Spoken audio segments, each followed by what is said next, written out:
Il y a eu la révolution culturelle, mai 68, les Rolling Stones, les Cheveux Longs, les Black Panthers, les Palestiniens, l'Underground, et depuis 2-3 ans, plus rien. Est-ce que je dois te rappeler que t'es pas chez toi? Arrête de m'appeler mon ami déjà. Toi et moi, on n'est pas si amis que ça. Hein? Donc déjà, tu vas redescendre. Je suis pas ton ami. Tu me vois prendre mon pied et attaquer des vieilles dames avec nos futurs tatoués sur la poitrine? Je comprends rien de rien à ce qui se passe. T'as qu'à voir à la télé, les mecs, ils ont pas de ventre, on sait même pas s'ils chient. Mais célébrer, pourquoi vous voulez célébrer le cinéma? Parce que... Il est pas assez célèbre déjà? Ou il l'est plus assez? Bonjour, bonsoir et bienvenue dans ce nouvel épisode du podcast L'Éclipse. Je suis Lucas Rebois et pour cette émission je suis en compagnie de Vincent Renard. Comment ça va Vincent? Plutôt bien et toi? Ça va, merci. À l'heure où Godzilla Minus One est en salle partout dans le monde, on revient sur le film de 2016 Shin Godzilla, à l'occasion de sa sortie tant attendue en France, 7 ans après sa diffusion dans les salles japonaises, en coffret Blu-ray 4K chez Spectrum Film.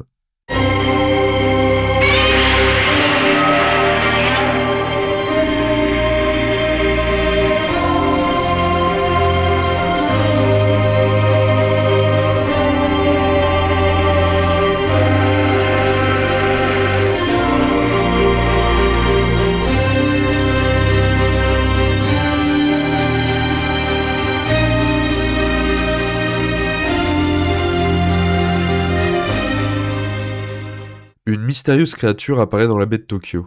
Démuni, le gouvernement japonais n'est pas en mesure d'arrêter le monstre lorsque celui-ci arrive sur la terre ferme. Rapidement, il évolue et atteint une taille gigantesque, en ravageant les rues de la ville.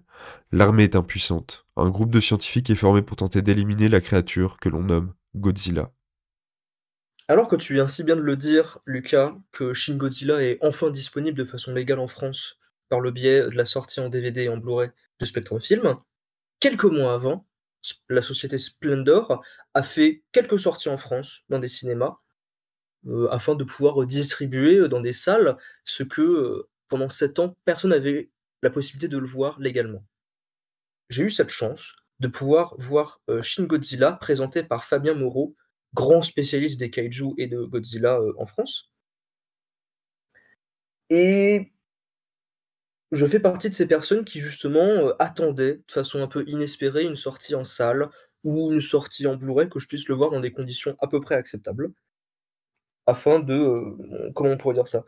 Découvrir ce que beaucoup de personnes considèrent comme étant enfin un renouveau de Godzilla intéressant, profond, avec des dimensions très diverses, que ce soit cinématographiques ou politiques, qui valaient le coup d'aller le voir. On va dire qu'avec, le Monsterverse ou avec, les films, plus récents de Emmerich, on va dire que Godzilla les limites techniques que l'on a à pouvoir voir les Godzilla, japonais récents, on va dire que j'avais pas grand-chose à me mettre sous la dent, j'étais pas vraiment intéressé par Godzilla en général, hormis par, le premier film. La présentation qu'avait fait, monsieur Moreau, Fabien Moreau, était extrêmement instructive à plusieurs aspects, notamment, et je pense que toi tu vas plutôt revenir là-dessus, sur le lien qu'il y a avec les autres films d'Hideaki Anno, sur son côté un peu le côté un peu expérimental que peut avoir le film, extrêmement rapide dans son montage, parfois même un peu épileptique, on est un peu perdu par, la masse d'informations qu'il va divulguer de façon, extrêmement rapide. Là où on va dire le film m'a le plus intéressé, c'est la relation qu'il a par rapport au premier film Godzilla, celui de 54. Il reprend, on va dire à peu près la même structure, des scènes où Godzilla va détruire la ville et des scènes de bureau où des gens vont discuter. Là où le film de 54, on va dire, avait, plutôt un aspect, pas inintéressant, mais un peu vieillot sur, monstres en costume, destruction de miniatures et personnes qui discutent et qui ont des réflexions, scientifiques, morales autour de la bombe atomique. C'est un film, on va dire, important historiquement, pas inintéressant, mais qui pèche un peu par son vieillissement. Celui de Hideaki Anno va reprendre cette structure, mais va l'actualiser, que ce soit dans sa mise en scène, ainsi que dans ses thèmes. Godzilla ne va plus être simplement un relais, de la bombe atomique, mais de ce qui s'est passé en 2011 à Fukushima.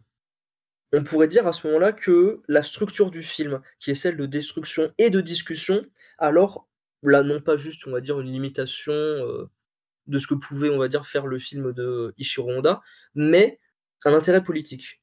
C'est-à-dire qu'on a à côté des images qui, à noter, pour le faible budget du film, sont extrêmement impressionnants, extrêmement prenants, moi-même j'ai été surpris, ont arrivé un peu à me prendre aux tripes, notamment par la réutilisation de la musique de 54, avec cette espèce de Godzilla dans sa forme finale, de magma radioactif au regard noir et au fond enflammé. Honnêtement, je trouvais qu'il y avait une vraie puissance dans ces images-là, et des discussions autour d'un bureau.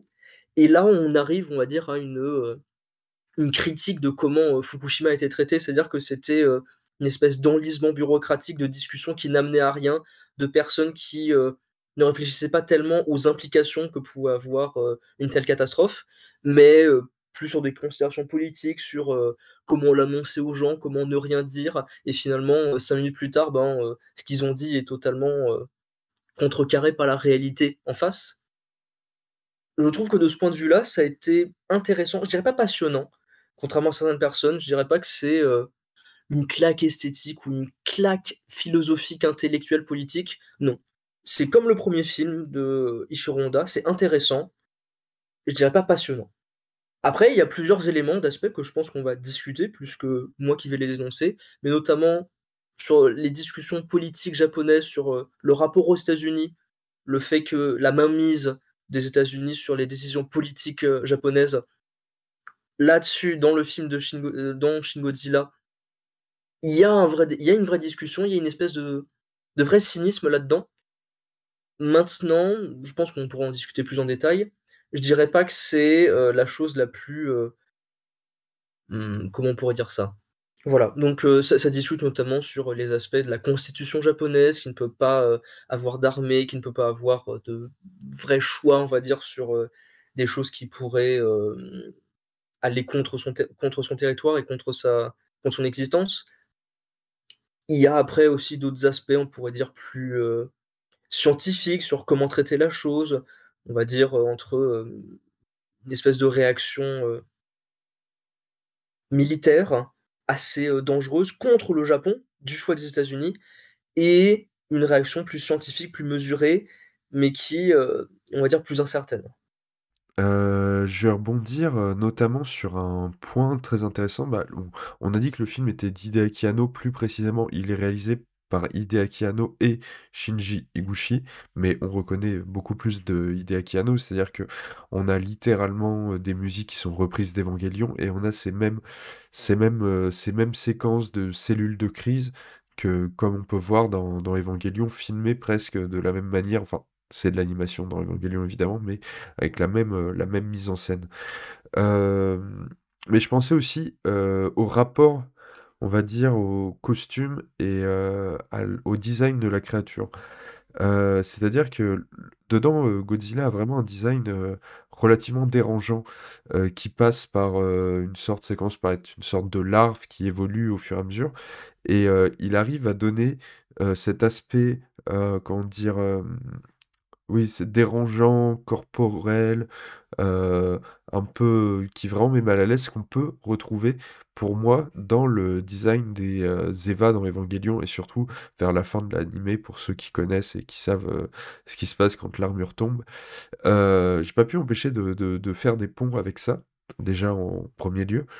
Et puis bon, t'évoquais le fait, je vais développer un peu plus là-dessus, le fait que là où le film de 1954 évoque bien évidemment la Hiroshima et Nagasaki et le traumatisme de la bombe atomique, là on est en 2016, pardon, 2016, oui, 2016, et le film traite cette fois-ci de la crise de Fukushima, et en fait, euh, comme tu l'expliquais très bien, le vrai monstre du film, en fait, ce n'est pas tant Godzilla que la bureaucratie complètement absurde auquel sont confrontés les personnages, et qui est mis en scène d'une façon absurde. C'est presque du Brésil, en fait, mais sans la comédie, comment dire, sans le burlesque direct, mais on enchaîne des séquences avec marqué bureau, nanana, bureau du président, bureau du ministre, ascenseur, couloir est, machin, et ça va à une vitesse,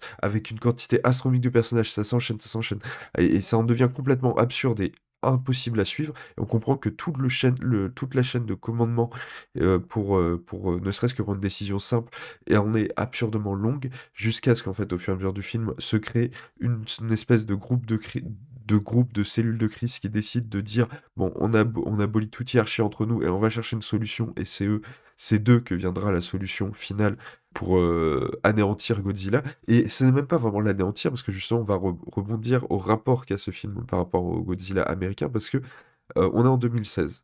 Donc, 2 ans avant, un certain Gareth Edwards sort son Godzilla, un film américain. On est déjà quasiment 20 ans après le film d'Emmerich. Qui est film qui est une purge. Et en fait, avec Shin Godzilla, il y a cette façon où les Japonais se réapproprient leur mythe, leur mythologie. Ça passe notamment par la première séquence où la créature est nommée.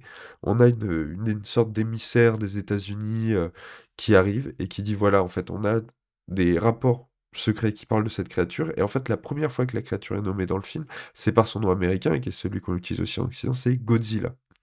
Et c'est après que vient le nom japonais Gojira, qui vient juste après, où ils disent ok. Et il y a cette façon de se réapproprier leur mythe, et ça va jusque à la fin, quand ils ne tuent pas la créature, en fait, ils utilisent une sorte de procédé chimique qui a une explication plus ou moins fumeuse dans le film, pour solidifier la créature. Et à la fin du film, Godzilla se transforme en fait en une immense statue, qui est là au milieu de Tokyo, et qui est immobile. Et on a vraiment, les derniers mots d'ailleurs du personnage principal, du héros qui gère la section de recherche, dit regarde la créature et dit c'est loin d'être terminé. Et on a ce plan qui est d'ailleurs magnifique sur ce gros plan sur la créature, et qui est un design vraiment très dérangeant, avec on a des espèces de corps entre eux qui sont fossilisés autour d'elle. Et on comprend vraiment que c'est avant tout un film, c'est déjà un film qui rend hommage au film de 54, qui le modernise en transformant la peur de la bombe atomique en le rapport à Fukushima. Et surtout, c'est une façon de dire aux Américains, on en a marre que vous nous saccagez notre pop culture, on va se réapproprier notre pop culture, et on va en faire une statue qui est érigée au milieu de Tokyo. Ce que tu dis, c'est très intéressant, notamment l'utilisation du mot pop culture. Parce qu'il y a la présence d'un autre réalisateur dans le film, qu'on n'a pas encore évoqué, qui a une importance en tant que personnage, mais qui aurait aussi à faire un lien entre, avec lui et Hideaki Anno. C'est évidemment Shinya Tsukamoto, qu'on a déjà évoqué dans notre tout premier épisode du podcast L'Eclipse. C'est intéressant de faire la comparaison parce que les deux, finalement, sont dans la même génération. Juste, ils font partie de la même génération. Et ils ont comme intérêt, c'est-à-dire que ça fait partie de cette génération de Japonais qui sont arrivés après la guerre et qui ont grandi avec, voilà, les figures comme Godzilla, comme Ultraman, dont, il y aura d'autres films, c'est-à-dire des films de science-fiction, des films un peu de kaiju, de choses dans le genre. Et le fait qu'il y ait les présences de ces 2 réalisateurs, ça indique, ouais, vraiment moi je pense une espèce de retour aux sources, une démonstration de la passion que ces 2 personnes, et particulièrement du réalisateur, mais aussi de Tsukamoto, sa présence n'étant pas, illégitime là-dedans, de la passion que les 2 peuvent avoir pour, ce genre de culture japonaise typique, de la science-fiction, et cetera. Après, j'aimerais aussi revenir sur justement ce que tu as évoqué, c'est-à-dire l'hommage de Godzilla. Comment on pourrait dire ça? C'est à la fois un hommage et en même temps, c'est, une petite révolution à son échelle. Alors ça parlera beaucoup plus aux personnes qui sont fans de kaiju et particulièrement de Godzilla, mais la Toho, par le succès de 54, a énormément conservé, comment on pourrait dire ça? L'image de Godzilla. C'est-à-dire que vraiment, c'est des gros psychopathes, dès qu'il y a un nouveau Godzilla, ils vérifient le nombre d'écailles, ils vérifient le nombre de dents, ils vérifient le nombre, de doigts qu'il a.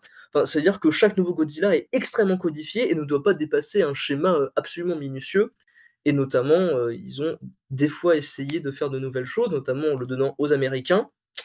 Bon, ils en ont pas gardé de très bons souvenirs, même s'ils l'ont réitéré, là récemment. Mais ça veut dire que ce que propose Anno est une révolution dans le sens où il va un peu aussi casser la vision qu'on a de Godzilla. Ça veut dire, et j'ai été prévenu quand j'ai découvert le film au cinéma, on m'a dit: «Vous allez voir, bon déjà le film commence in medias res, voilà, le train il est en marche, il est déjà à 200 km/h, tu rentres dedans, de toute façon, que tu rentres dedans ou pas, le film va continuer, quoi qu'il se passe. Mais la première fois qu'on va voir Godzilla, tu sais, on se dit: «Ah oui, la figure de Godzilla, la figure mythique, ça a une figure un peu gaguesque». Il a des espèces de yeux qui partent un peu tout seul, il a pas de bras, il a une espèce de figure un peu embryonnaire qui rampe de façon un peu ridicule Ça m'a beaucoup et fait penser, tu, oui, tu, tu vas me dire, mais ça m'a beaucoup fait penser à ce qu'on peut voir souvent dans beaucoup de films asiatiques, ces espèces de défilés de dragons, tu sais, enfin, de la représentation qu'on a par exemple dans la culture chinoise, des tigres ou des dragons quand on voit dans les trucs genre la danse du lion, etc. Ça m'a fait vraiment penser à ça en termes de, un peu le côté carnavalesque. je suis assez d'accord.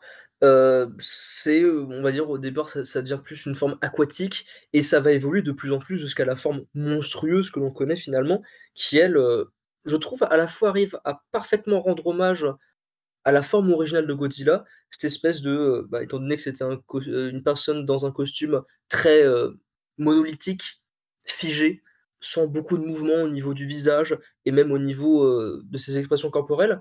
Mais là où, on va dire que c'était une limitation technique au départ, là c'est un choix volontaire et qui, même je trouve, est travaillé pour faire peur. C'est-à-dire ce côté, pas de mouvement dans le visage de Godzilla, donne une espèce de, vision purement cauchemardesque de l'horreur, sans émotion, sans rien et qui est, un pur agent du chaos presque finalement. Après et là c'est une petite anecdote qui ne se voit pas qu'on voit dans le film et qui ne s'apprend uniquement que si jamais on a eu, un petit expert qui nous a fait un préambule, comme j'ai eu la chance d'avoir. Ça veut dire que ces évolutions devaient aller beaucoup plus loin au départ. Ça veut dire que, il est évoqué dans le film: «Ah oui, Godzilla pourrait notamment voler». C'était prévu ça dans le film que Godzilla, se retrouve avec des ailes et se mette à voler au-dessus de Tokyo.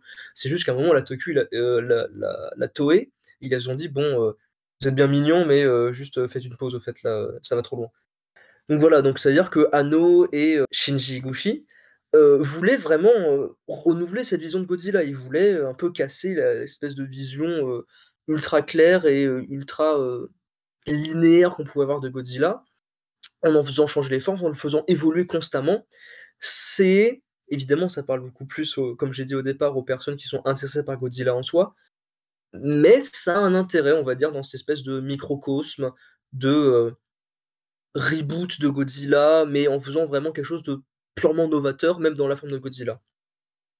Après, là, je pense qu'on pourrait un peu discuter de façon, soit politique, soit justement beaucoup plus, de façon prosaïque du film, parce que les 2 se conjuguent à la fois. C'est-à-dire qu'on a à la fois une discussion qui est très intéressante si on s'intéresse à la politique japonaise. Bon, je sais que ça fait pas forcément passionner toutes les personnes qui nous écoutent, mais c'est un élément important du film et on va dire le côté très, je veux dire pulp, mais pulp pop, simple du film. C'est-à-dire que c'est aussi simplement un film de science-fiction où, c'est des personnes qui essayent de combattre un gros monstre et c'est quelque chose que le film, n'essaye pas d'enlever. Il y a un côté, très satisfaisant, très «amusant» entre guillemets, hein, le film n'est pas comique, mais voilà un peu, cathartique, qu'ont les films à gros budget, voilà, avoir tout un ensemble d'armées. Alors, si j'ai bien compris, quelque chose qui est très typique d'Anno, c'est-à-dire représenter, voilà, un peu des mouvements de BTP, militaires, avec des chars, des tanks, des grues, qui se déplacent comme une espèce de fourmilière qui ne bougerait que comme une seule personne contre quelque chose et je pense que ça rejoint un peu la critique de la bureaucratie, c'est-à-dire que c'est quelque chose qui freine, c'est pas, plusieurs qui bougent comme un, mais là, c'est vraiment, en fait, tout le monde qui essaie, une espèce de petite instance qui essaye de que chaque micro-action soit décidée et donc ça empêche l'avancement. Je pense que c'est peut-être un lien que tu me contrediras, hein, si jamais c'est faux, mais ça serait peut-être un lien à faire. Mais quelque chose qu'on a évoqué, enfin que j'ai évoqué au tout début, ça serait, on va dire, le rapport qu'a le film, certes par rapport au problème de Fukushima, mais aussi sa relation avec les États-Unis. Ça veut dire que, en ce moment au Japon, je vais un peu simplifier pour les personnes qui sont pas au courant, il y a un grand débat qui notamment oppose la droite et la gauche sur la constitution japonaise. Dans la constitution japonaise, il est impossible pour le Japon d'avoir une armée. Ils ont une espèce de simili-protection si jamais on stack, mais grosso merdo, c'est les États-Unis qui décident.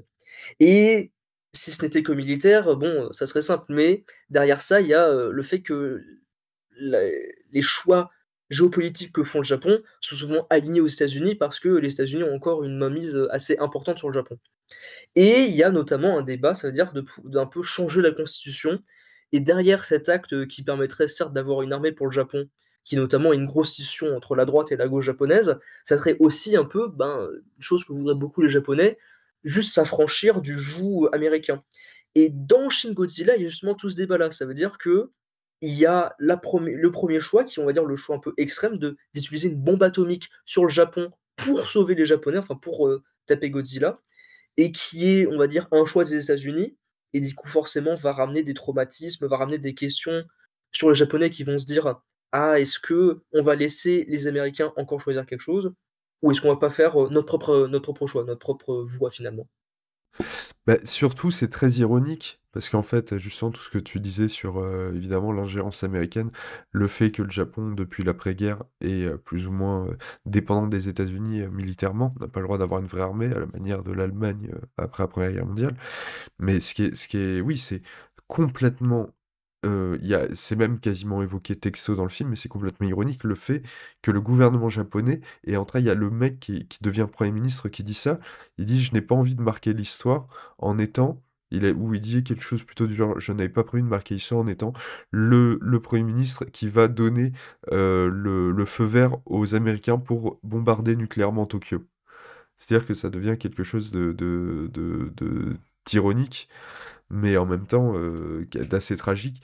Et je repense notamment je crois que on peut pas vraiment qualifier de protagoniste, il y a un personnage qui est un peu central, le chef de l'espèce de section de recherche, mais en tout cas, on le voit, enfin, il y a tellement de personnages en même temps, melting pot, que on va dire, c'est un peu le personnage central, celui, je sais même pas quel est son grade exactement, mais enfin, le responsable de la section de recherche, quoi. Il dit cette phrase à un moment, quand on lui dit, on parle de justement de l'ingérence américaine, et on dit: «Oui, c'est, l'après-guerre», et il dit: «Mais quand s'arrêtera l'après-guerre? Ça va faire 70 ans que la guerre est terminée, et quand s'arrêtera en fait l'après-guerre? Quand est-ce que le Japon aura son indépendance, militaire et surtout, géopolitique, et dans des décisions?» D'autant plus qu'on l'oublie, mais le Japon est quand même menacé militairement par la Corée du Nord, par exemple, juste à côté de chez eux, qui leur envoie des missiles passer au-dessus de leur tête tous les 4 matins par provoque. Enfin, ça me fait penser à un film de 1979 qui s'appelle Les Guerriers de l'Apocalypse, qui est un film qui a été remaké d'ailleurs, et qui est avec Sonny Chiba, où en gros, c'est un groupe de soldats japonais du XXe siècle qui sont téléportés à cause on ne sait pas exactement pourquoi, mais qui sont en train de faire des manœuvres, et qui sont d'entraînement, et qui se retrouvent au Japon féodal. Et en fait, il y a tout le questionnement autour de la place de l'armée au Japon, et de la place qu'en fait, en tant que militaire au Japon, déjà en 1979 et encore aujourd'hui, tu sers à rien en fait. C'est une carrière qui en réalité, tu sais que tu partiras jamais en combat, quoi. Et en fait, le film parle déjà, si vous voulez, enfin, du coup, pour faire le pont avec ce film, en tout cas, c'est un film qui peut être intéressant à mettre en parallèle avec, sur la question de la place de l'armée, et la place surtout du pouvoir de l'armée japonaise, et de l'ingérence américaine. Tu évoquais aussi la créature et le design de la créature. Il faut savoir que apparemment c'est un mélange de 3D et d'effets spéciaux pratiques. Ils ont aussi utilisé des effets spéciaux à l'ancienne. Alors peut-être pas, je pense pas qu'ils aient construit des maquettes de Tokyo avec un mec dans un costume, mais en tout cas, il y a quand même un mélange des deux qui fait que c'est quand même à noter que pour une fois, les effets spéciaux d'un film japonais sont pas, les SFX d'un film japonais surtout, sont pas complètement dégueulasses. Parce que, après, c'est certainement culturel, mais il faut dire qu'ils ont un rapport au SFX très particulier qui sont en général vraiment, vraiment immondes. Et là, c'est quand même un film qui a des effets spéciaux très élégants et très beaux, et très gore aussi, hein, on n'en parle pas, mais il y a beaucoup de sang, quand Godzilla se fait toucher, il y a des moments avec des giclées de sang, il y a de la tripe, il y a quelque chose d'organique. Je l'évoquais tout à l'heure quand je parlais du lien avec Uriel, mais il y a quelque chose de beaucoup plus organique que dans les anciens films. Et tu disais oui, enfin, que c'est un reboot, et surtout, tout est dans le titre, Shin Godzilla, ça veut dire, Shin, ça veut dire nouveau en japonais. Donc on est nouveau Godzilla, c'est à la fois un reboot, un hommage, et surtout un film qui se modernise tant dans ses thématiques, on va dire, de ce que ça représente politiquement, que dans son esthétique, Godzilla. On a brassé, tous les éléments qui donnaient de l'intérêt à Shin Godzilla, que ce soit évidemment son réalisateur, par ses thèmes qui sont insufflés, par la politique qui est abordée, sous différents aspects, bureaucratique, rapport, aux Américains, rapport au nucléaire qu'on a, pas trop évoqué, mais qui sont, tellement évidents, je pense qu'on n'a pas besoin de développer trop dessus non plus. Juste simplement, comment on pourrait appeler ça? Le côté un peu pop, un peu intéressant, du film avec son rapport à toute l'histoire de Godzilla et particulièrement du premier. Moi, je trouve que c'est pas mal. Tu as évoqué évidemment les SFX. Alors, je sais pas si on va faire ça en ouverture ou s'il y aura encore, une autre chose sur lesquelles, on va rebondir ou rajouter.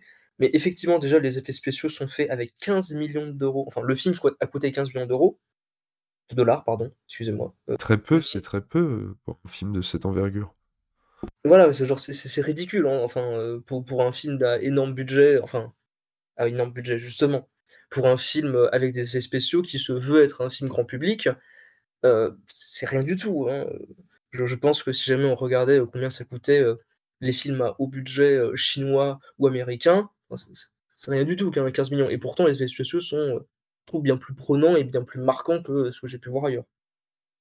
Maintenant en ouverture justement sur, Shin Godzilla, heu, le succès énorme qu'a été Shin Godzilla au Japon a fait qu'il y a eu des pas des suites, mais des choses dans le même esprit, avec Shin Ultraman et Shin, Kamen Rider, qu'on va pas discuter ici, hein, non plus, on n'a pas 3 heures. Mais il y aurait des éléments à évoquer, notamment sur, le rapport à la violence dans les 3, le rapport, au renouveau, au respect de ce qu'il peut y avoir par rapport, on va dire à l'œuvre originale. Alors moi personnellement, j'ai pas vu le troisième, mais j'ai seulement vu Shin Ultraman, là encore j'ai eu la chance de le voir au cinéma et qui a des éléments intéressants, on va dire, justement sur ce que tu viens, d'évoquer, sur des effets spéciaux, particuliers dirons-nous, assez amusants, mais qui, sont pris, très, très au sérieux par les personnages et je pense aussi par les personnes qui ont fait le film. Mais voilà, on va dire que ça a initié, une série de films, pas inintéressants. Alors comme j'ai dit, j'ai pas vu le troisième, je sais qu'il fait un peu plus débat, mais voilà. Shin Godzilla est, je pense, si ce n'est pas le meilleur, en tout cas le deuxième meilleur avec l'original Godzilla, pour, ses multiples intérêts et il a initié, plusieurs autres films, comme, Shin Ultraman ou, Shin Kamen Rider, qui sont, voilà, qui sont aussi à développer et sur lesquels on peut s'intéresser.